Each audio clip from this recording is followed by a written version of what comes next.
আজ রোববারের সকালে একটু বেরিয়ে পড়লাম।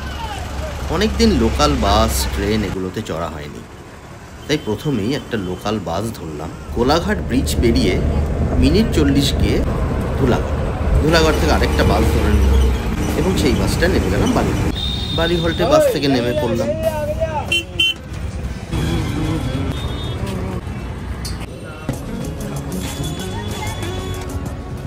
পৌঁছলাম বালি স্টেশন।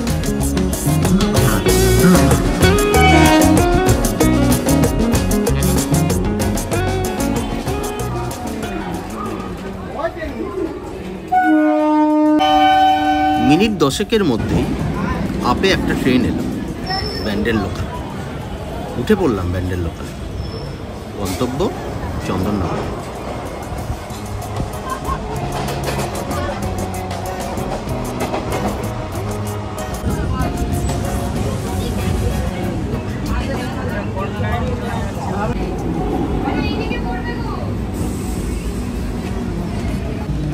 আধ ঘন্টার মধ্যেই চন্দননগর স্টেশনে পৌঁছে গেলাম। চন্দননগর স্টেশনের বাইরে প্রচুর রিক্সা, টোটো আর অটো। আমি একটা অটোতে চেপে গেছি।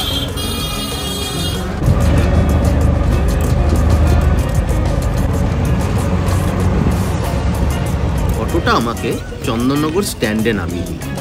হাঁটা শুরু করলাম। ওই যে দূরে হলুদ বাড়িটা দেখছেন, এই বাড়িটার উল্টো দিকের রাস্তা আমি যাব। আপনি ঠিকই ধরেছেন। এখানে ডক্টর অরূপ ঘোষের একটা একক প্রদর্শনী চলছে। তার লোভেই আমি আজকে চন্দননগর এসেছি। আমি আজকে পুরো প্রদর্শনীটা ঘুরে দেখাবো এবং অরূপদার একটা ইন্টারভিউ নেব, যেখানে আমি অরূপদার এই 25 বছরের দীর্ঘ ফটোগ্রাফির এক্সপিরিয়েন্স সম্পর্কে অনেক কিছু জানার চেষ্টা করব। এবং আমি আশা করি ওনার এই যে এক্সপিরিয়েন্স, সেগুলো নতুন যে ফটোগ্রাফার তাদের কাছে ভীষণ রকম কার্যকরী হবে। আসুন আমরা প্রথমে ওনার এক্সপিরিয়েন্সটা শুনি এবং তারপরে আমি পুরো এক্সিবিশনটা খুব সুন্দর করে আপনাদের ঘুরিয়ে দেখাবো। আচ্ছা, আমরা এখন অরূপদা মানে অরূপ ঘোষ, উনি পেশায় ডাক্তার, এমবিবিএস ডাক্তার, এবং ফটোগ্রাফি ওনার নেশা। আরও একটা জিনিস আছে, উনি খুব ভালো ছবি আঁকেন, ভালো লেখেন, এবং আমরা জানি না আরও হয়তো অনেক কিছু করেন উনি ভালো। তো অরূপদার সাথে আমার বহুদিনের যোগাযোগ এবং ওনার ছবি খুব সুন্দর। আমরা একটু যে কথা বলে নিই অরূপদার সাথে। আচ্ছা অরূপদা, তুমি আমাকে যেটা বলো যে এই ফটোগ্রাফিটা তোমার ভালো লাগাটা কবে থেকে হলো, কিভাবে হলো, হ্যাঁ, কে ইন্সপায়ার করেছে? মানে ছবি তোলার ব্যাপারটা অনেক দিন আগে থেকেই এসেছে। আসলে ছবি আঁকতাম ছোটোবেলা থেকে। আচ্ছা, তারপরে যখন পড়াশুনো, ডাক্তারি পড়তে যাওয়া, সময়ের অভাবে তখন ছবি আঁকা আর হতো না। তখন ভাবতাম যে তাহলে ছবি যদি তোলা যায়। হ্যাঁ, আমি ছবি প্রধানত ইন্টারনেটে দেখতাম। আর আমাদের স্কুলে একটা এক্সিবিশন হয়েছিল, সেখানে ব্ল্যাক অ্যান্ড হোয়াইট ছবি দেখে আমার মনে হয়েছিল, আরে বাবা, ব্ল্যাক অ্যান্ড হোয়াইট ছবি এরকম হয়, এবং সাদা কালো, সাদা কালোটা কালো, এত সুন্দর টোন। এটা দেখে মনে হলো যে আরে বাবা, এরকমভাবে ছবি তোলা যায়। তো তারপর থেকে ছবি তোলা শুরু ইনিশিয়ালি। আর তাছাড়া যখন প্রথম মাধ্যমিক পাস করি, মাধ্যমিক পাস করার পরে টিউশনি শুরু করলাম। টিউশনি করতে করতে যখন কিছু পয়সা জমলো, তখন প্রথম যে জিনিসটা কিনেছিলাম সেটা হচ্ছে একটা ক্লিক 4 ক্যামেরা। আচ্ছা, ক্লিক 3 কিনলাম না, কারণ ক্লিক 4-এতে হটশু ছিল, যেখানে নাকি ফ্ল্যাশ লাগানো যায়। আচ্ছা, তো তাতে আমি সাকুল্যের দুটো বোধহয় ফিল্মের ছবি তুলেছি। 120 ফিল্মের ছবি তোলা হতো তখন, সেই ফিল্মের ছবি তুলেছি। তারপর সেটা তোলা হয়নি, তাও পড়াশুনো এইসব করতে করতে মোটামুটি 2000 সাল থেকে সিরিয়াসলি ছবি তোলা শুরু। আচ্ছা, তার মানে 25 বছর হয়ে গেল। 25 বছর হলো।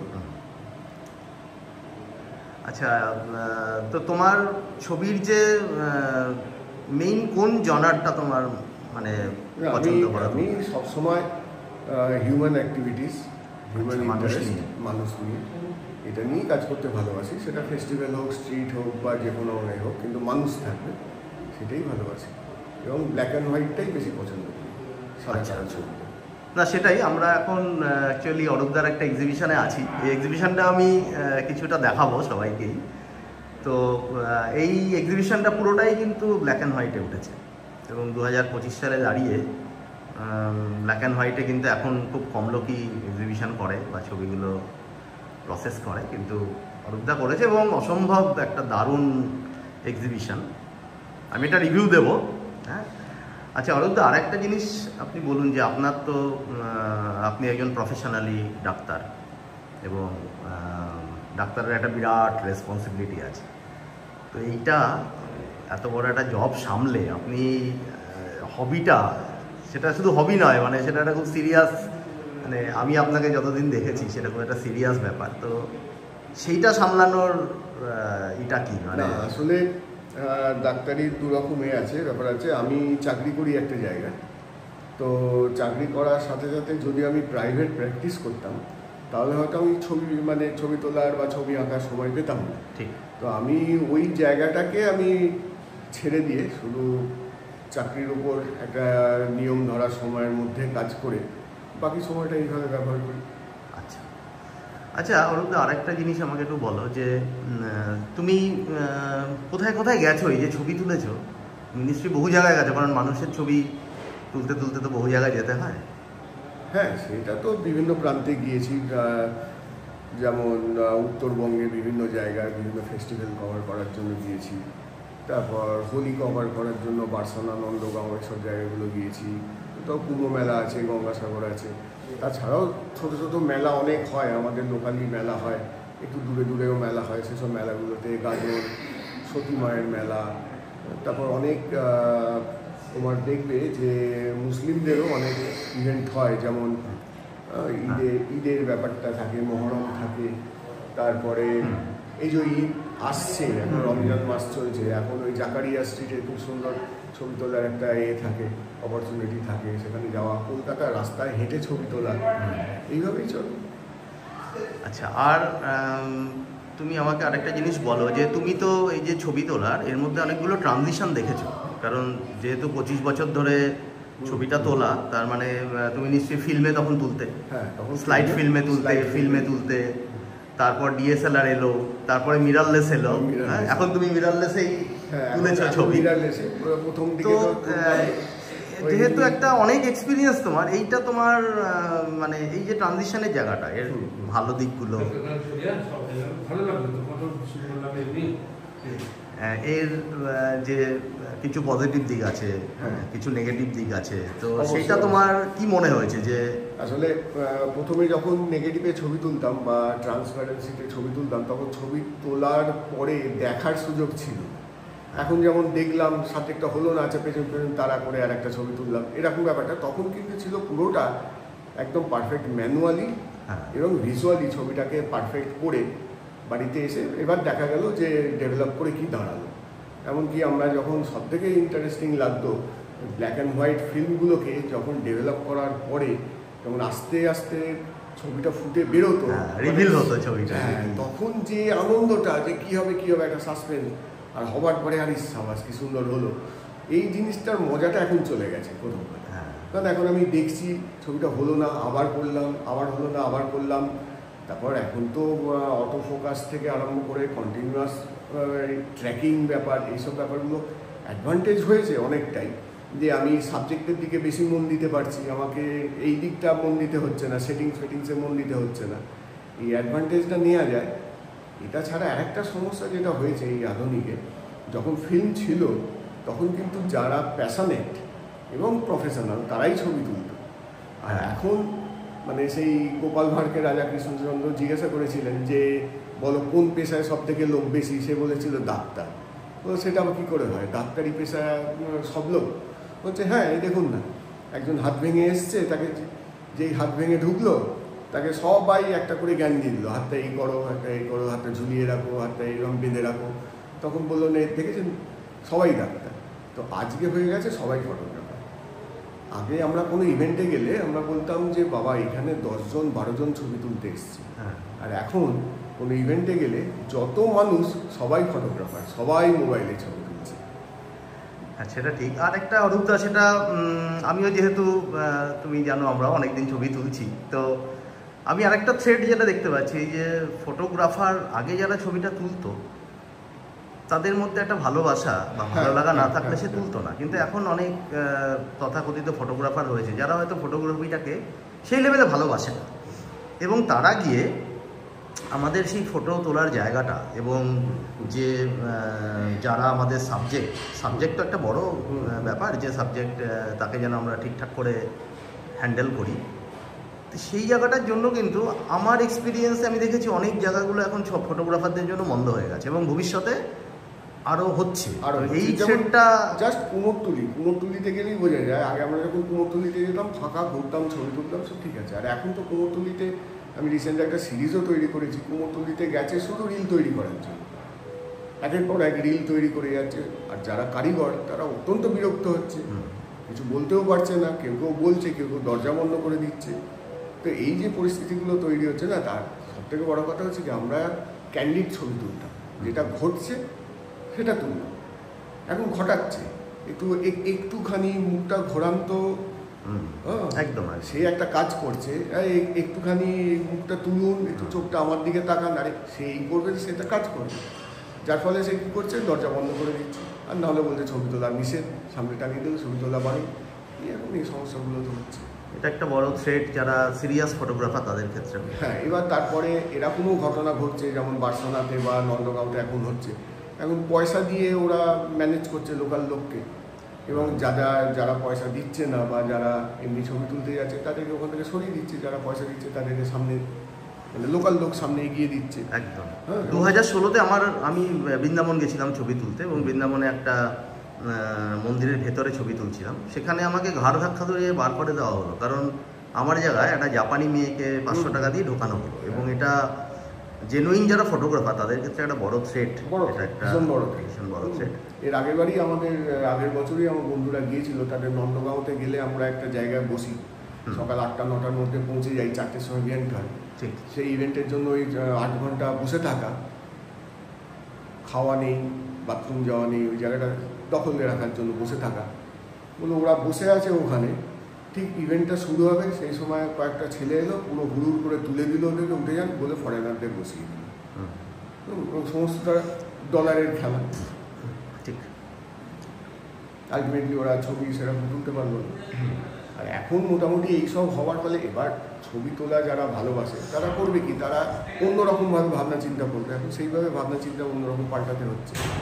আরেকটা যেটা অরূপদা, সেটা তুমি বললে ভালো হয়, যে এই যে আমাদের এখন টেকনোলজির জায়গাটা এত সাংঘাতিক হয়েছে, কিন্তু আমরা যাদের ছবি দেখে বড় হয়েছি, ব্রেসো, সেলেস্টিয়ানো সালগাদো, স্টিভ ম্যাকারি, বিভিন্ন আমরা দেখেছি, অ্যালেক্স ওয়েব, এরা তো কোনোদিন এই ধরনের ইউজ করতে পারেনি টেকনোলজি, কিন্তু তারা যে মোমেন্টগুলো তুলে গেছে এখন তো আমরা দেখতে পাই না সেরকম। এটার কারণটা কি? আসল ব্যাপারটা হচ্ছে না, যতই টেকনোলজি ডেভেলপ করুক না কেন, টেকনোলজিটাকে ডেভেলপ করছে কিন্তু আমাদের ব্রেন। তো আমাদের ব্রেনের ভেতর যে জিনিসটা রয়েছে, কেউ যদি একটা ছবি দেখতে পায় তার জন্য কিন্তু এত টেকনোলজির দরকার পড়ে না। আজকে আমরা স্টার ওয়ার্স দেখছি, গ্যালাক্সির ছবি দেখাচ্ছে, মুভিতে গ্যালাক্সির ছবি দেখাচ্ছে, সেখানে স্পেস চলছে, সব কিছু স্টুডিওর মধ্যে বা কম্পিউটারের মধ্যে একটা এতে হচ্ছে, সফটওয়্যার দিয়ে হচ্ছে, অনেক ডেভেলপ। কিন্তু ওই সত্যজিৎ রায়ের যখন পথের পাঁচালী দেখি, তখন কিন্তু একটা অন্যরকম চিন্তাভাবনা, এইটা কিন্তু এই টেকনোলজি থাকলেও ওই শুধু বুদ্ধি দিয়ে এবং কত সুন্দর একটা ছবি তৈরি করা যায় সেটা কিন্তু আমরা দেখি। আমি অনেককে বলি যে আমাদের পকেটে যে মোবাইল ফোনটা আছে সেই ফোনটার থেকে অনেক নিম্নমানের ক্যামেরা দিয়ে সত্যজিৎ রায় ছবি তুলেছে। একদম, মানে আমরা যদি এখন এই ক্যামেরা দিয়ে যদি একটা মুভি করি, সেটা ওর থেকে অনেক উন্নত মানের হবে টেকনোলজি, কিন্তু ওই মুভিটা তৈরি হচ্ছে। টেকনোলজি দিয়ে অনেক কিছু দেখানো হবে, কিন্তু ওই মুভিটা হবে না। আর সব থেকে বড় কথা হচ্ছে প্যাশনেট হতে হবে, চিন্তাভাবনা করতে হবে, মানুষের ইমোশনটা বুঝতে হবে।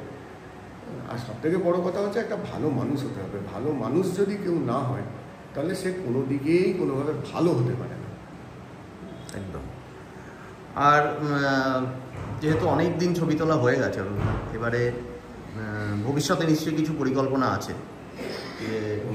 যেমন আজকে এক্সিবিশনটা তো আমাদের দারুণ হয়েছে, হ্যাঁ আসলে সেটা নিয়ে আমি 25 বছর ছবি তুলে এই প্রথম 16 এক্সিবিশন করলাম। হ্যাঁ, আমার এক্সিবিশন করারও কোনো ইচ্ছা ছিল না, কারণ আমার মনে হয়েছে একটা এক্সিবিশন করতে যা খরচা তাতে আমার একটা লেন্স হয়ে যাবে, আমি ছবি তুলবো, এক্সিবিশন করে কি হবে। তো তারপরে আমাকে আমার যারা সিনিয়র আর কি, বিশেষ করে যারা আর্টিস্ট, হ্যাঁ, তারা আমাকে বোঝালো যে দেখো তুমি যখন ছবি তুলছো বা ছবি আঁকছো, হ্যাঁ, ছবি তোলা ছবি আঁকা এটা একটা পার্ট, কিন্তু এটা ফুলফিল করে এক্সিবিশনের মাধ্যমে, একটা এক্সিবিট করা, দর্শক দেখবে।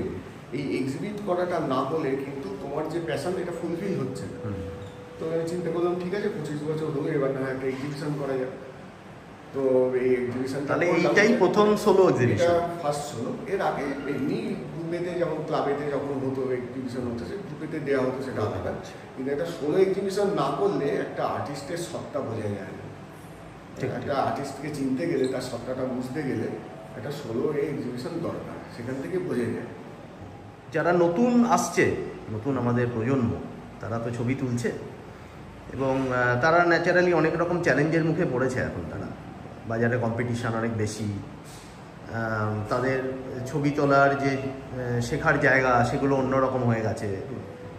তো তারা কি করে সার্ভাইভ করবে বা ভালো ছবি তুলবে, তার জন্য কি কি করতে হবে তাদের? একটা সত্যি ভালো ফটোগ্রাফার হতে গেলে প্রথম কথা যেটা, সেটা হচ্ছে ভালো মুভি দেখতে হবে, ভালো ছবি দেখতে হবে। বড় বড় যারা পুরোনো দিনের ফটোগ্রাফার বা এখন কন্টেম্পোরারি ফটোগ্রাফার বা ফটোগ্রাফি এখন কোন জায়গায় কি হচ্ছে কাজ, এই সম্পর্কে ওয়াকিবহাল থাকতে হবে, দেখতে হবে ছবিগুলো, কোনটা ভালো ছবি।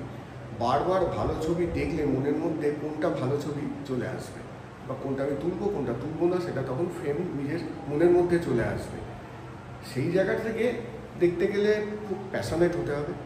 আর একটা ব্যাপার আমি দেখেছি যে কোনো একটা সাবজেক্ট পেলো, তো সেখানে যদি 50টা ফটোগ্রাফার থাকে, সবাই ঝাঁপিয়ে পড়লো। যাওয়ার দরকার নেই, ওই জায়গাটাতেই যাওয়ার দরকার নেই, কারণ 50 জন একই ছবি তুলছে।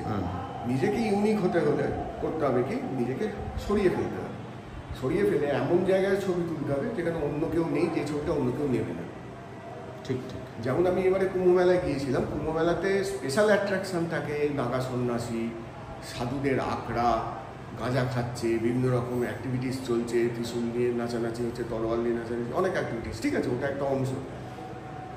কিন্তু আমি এবারে চিন্তা করে গেলাম যে আমি শুধু রাস্তার মানুষের ছবি, রাস্তার ঘাটে সাধারণ যে দেহাতি মানুষরা আসছে, যেটা ভারতবর্ষের 80% মানুষ, যেটা ভারতবর্ষের ডেস্টিনেশনটাকে ডিটারমিন করে, যে মানুষগুলো, সেই মানুষ যারা ঐতিহ্যটাকে বহন করছে, সেই মানুষের ছবি। তো এবারে আমি সমস্ত রকম প্রলোভন আমার সামনে আমি দেখছি, গাঁজার ফুলকে ধরিয়ে দিচ্ছে, সাধু বাবারা নাচছে করছে, আমি সেদিকে তাকাইনি। আমার বন্ধুরা বলছে তুই এই প্রলোভনটা ছাড়লি কী করে? আমি ছাড়লাম, আমি জানি ছবি হোক আর না হোক, আমি এদের জীবনটা তুলব, এদের যাপনটা তুলব কীভাবে হচ্ছে। তো আজকে আমি 3 দিন ছবি তুলেছি ওখানে। 3 দিন ছবি তুলে তাও একটু অসুস্থ হয়ে পড়েছিলাম কোনো একটা কারণে, আমি জানি না, খাওয়া দাওয়া বন্ধ হয়ে গেছিলো, খেতে পারছিলাম, কলার আঙুর খেয়ে চালিয়েছি আর কি, দিয়ে এই ছবি মোটামুটি এই দাঁড়িয়েছে। আমরা এক্সিবিশনটা দেখাবো, হ্যাঁ, আর অরূপদার কাছেও একটু শুনবো এক্সপিরিয়েন্সটা।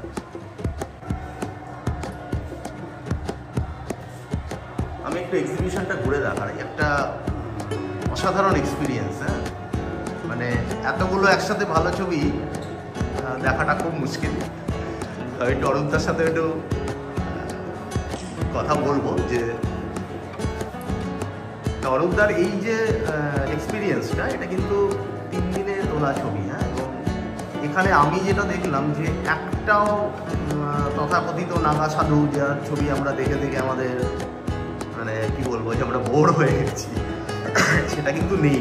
সাধারণ মানুষের ছবি দেখুন, এখন যে ছবিটা দেখাচ্ছি, যে অসাধারণ ছবি দেখুন, যে একদম এক মহিলাকে ফোকাস করা হয়েছে এবং বাকি অ্যাম্বিয়েন্সটা পুরো জায়গাটার যে একটা প্রচণ্ড রাশ ভিড়, এত মানুষের সমাগম, সেটা কিন্তু একটা ইন্ডিকেট করছে। মানুষ ঢুকছে, হ্যাঁ, এবং ঢুকছে মানুষ, হ্যাঁ, এবং তার সাথে বোঝাটা আছে, হ্যাঁ, এই যে বোঝার জায়গাটা, হ্যাঁ। তো এবং আপনারা যদি একটু দেখেন, অধিকাংশ লোক কিন্তু দেখুন এই ছবিগুলোতে, আগেরটা তো দেখুন, অধিকাংশ লোক কিন্তু বয়স্ক, মানে একটু এজেড কিন্তু, হ্যাঁ। এই যে ছবিটা, এই ছবিটা তো একদম পুরো অ্যাবস্ট্রাক্ট হয়ে গেছে, একটা অদ্ভুত মজা ছবিতে। এই এক্সিবিশন নিয়ে অরূপদা লিখেইছে এখানে, রাজীব ব্যানার্জি, মিস্টার রাজীব ব্যানার্জি আর মিস্টার প্রদীপ কুমার দে। এই রাজুদা ওনার পাশের বাড়িতেই থাকেন, ওনার বিরাট একটা ইন্সপিরেশন আছে, এবং প্রদীপদার কাছে হাতে খড়ি বলা যেতে পারে, তাই তো? এই লেখাগুলো একটু দেখাই, এই যে লেখাগুলো, এটা অরূপদাই লিখেছে এই লেখাগুলো।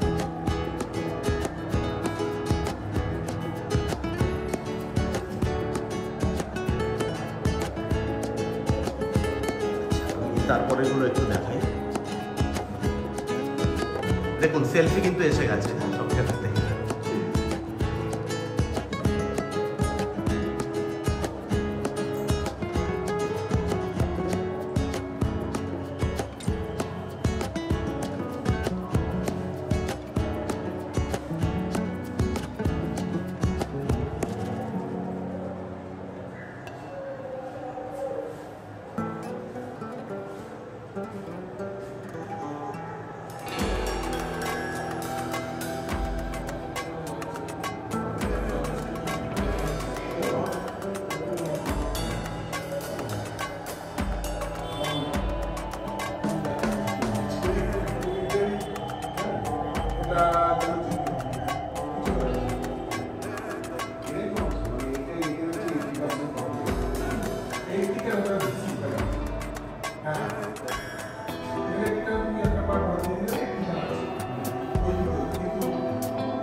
এবং এই এক্সিবিশন একটা মজা হলো যে অরিজিনাল যে জিনিসগুলো সেগুলো রাখা হয়েছে, মানে কন্যাত্রী ইউজ করেছে।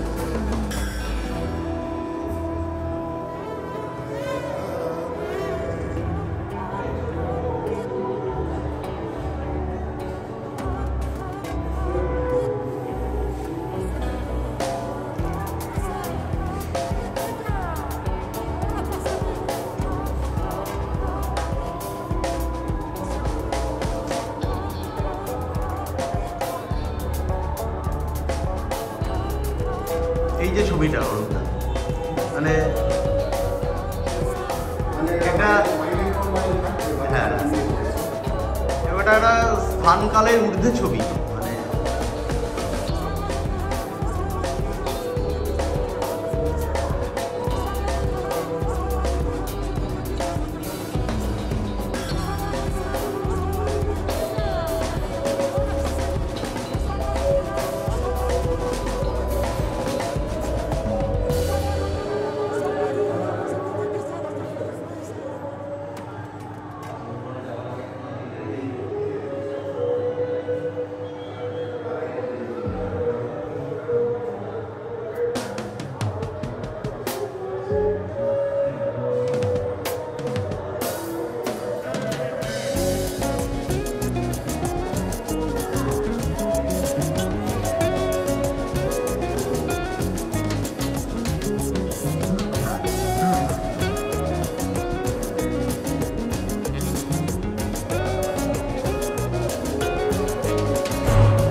এক ফাঁকে কমেন্টের খাতাটা খুলে দেখলাম, দর্শকরা কিন্তু ভালোবাসায় ভরিয়ে দিয়েছেন, মেকি নয়, সত্যিকারের ভালোবাসায়।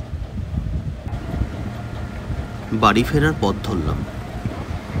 ছবিগুলো চোখের সামনে থেকে একটার পর একটা যেন সরে যাচ্ছে, ঠিক যেন ফিল্মের মতো। বড় ভালো লাগলো এক্সিবিশনটা। একটা প্রাণের স্পর্শ, একটা হৃদয়ের টান। ভালো হয়েছে অরূপদা।